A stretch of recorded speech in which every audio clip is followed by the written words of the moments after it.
Hello traders, today is Monday the 14th of August. It is the start of a new week and this is your 5-minute Bitcoin update. So on the daily time frame, as always here, there's really not too much more to update. We can see we're continuously getting these just very small daily candles within a very low range, and we are still waiting for that volatility. Like I've said before, okay, volatility is at historic lows that we haven't seen since January of this year, and then the previous time we saw volatility this low was all the way back before the last bull run back in 2020. So here we can see historical volatility down at 12%. It was at 15 last week. We're down at 12% today. And also these Bollinger Bands, the Bollinger Bands width percentile also all the way down here, basically at 0%. And if we do add the Bollinger Bands onto price here, we can see incredibly squeezed. So we are it's just a matter of time now before we see expansion outside of this range that we're currently in. Another thing that we have that's very interesting here, these EMAs, okay, you can see we're still just hugging that 50 EMA. We had that consolidation below, and now we're just starting to hold around that 50 EMA. The 20 EMA also, in the same price here. So the 50 and the 20 EMA both contained within the same price here. If we go down onto the 4-hour, then this is something that, again, we can just use the same things. If I go over onto the Discord, then JR Doing has mentioned it this morning in the BTC chat. So anyone who wants to see a bit more information on this that's in the crew, this is a really, really great post this morning, and I'm going to add this into my little update here as well. So we have the 21, the 100, the 200 EMAs, and of course the 50 EMA, all occupying the same price here on the 4-hour time frame, and also really good Bollinger Band analysis from him this morning.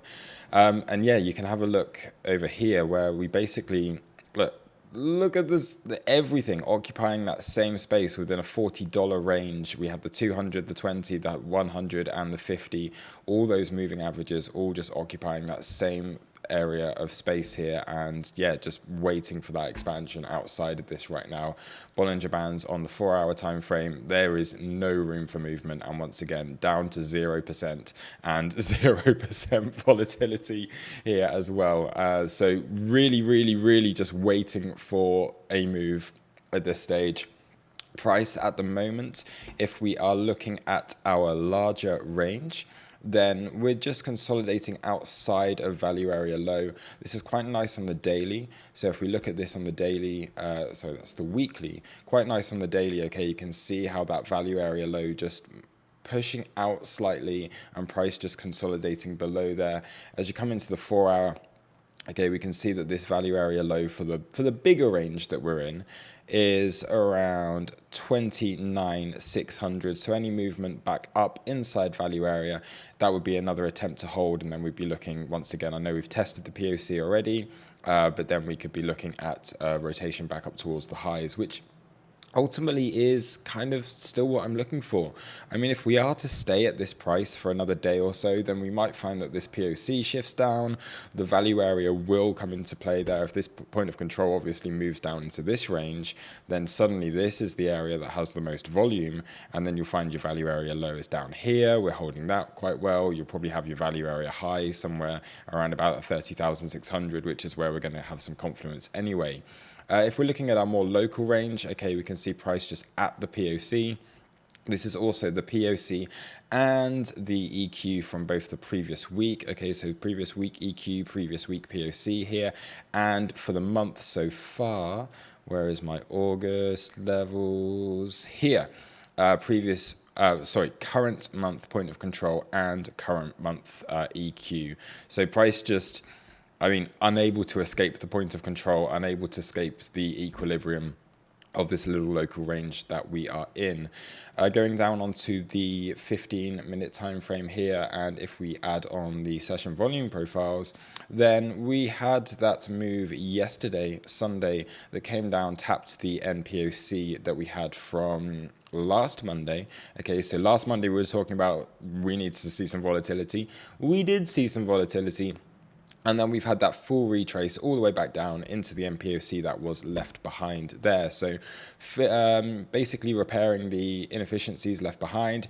There is a small imbalance below that we didn't come back and fill. I was looking at this as a potential situation that we could have got, well, early this week or over the weekend after taking the short position on Friday.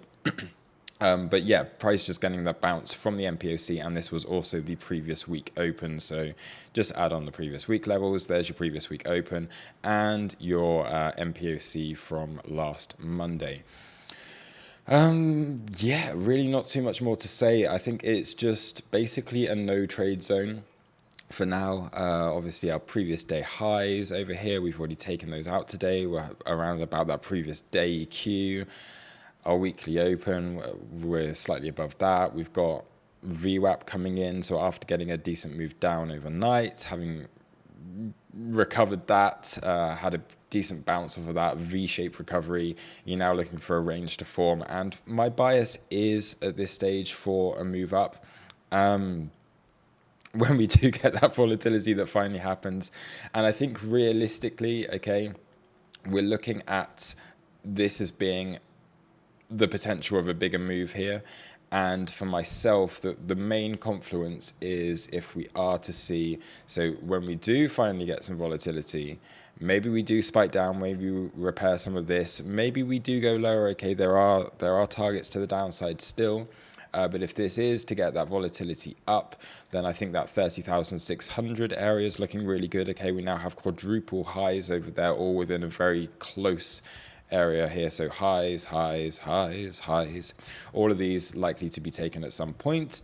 And then you come into this big gap above that is around about that 618. If we are to get a move down first, then realistically, I'm looking at the EQ of this previous move, which also is our yearly point of control down there. And then we have a daily level from back here. So we do have confluence down here if we are to come down and sweep these lows. So if this volatility, if this expansion is going to come to the downside, then yeah, I'd be looking for a move down into that yearly POC, potentially a bounce then back up to 30,600. Or we could even do something like this and then continue on from that way. So yeah, really no trade zone right here. Looking at these two main levels as the ones that I would like to be taking trades from. I think that wraps it up. Have a great day, everyone, and I'll see you in the next update. Cheers. Bye-bye.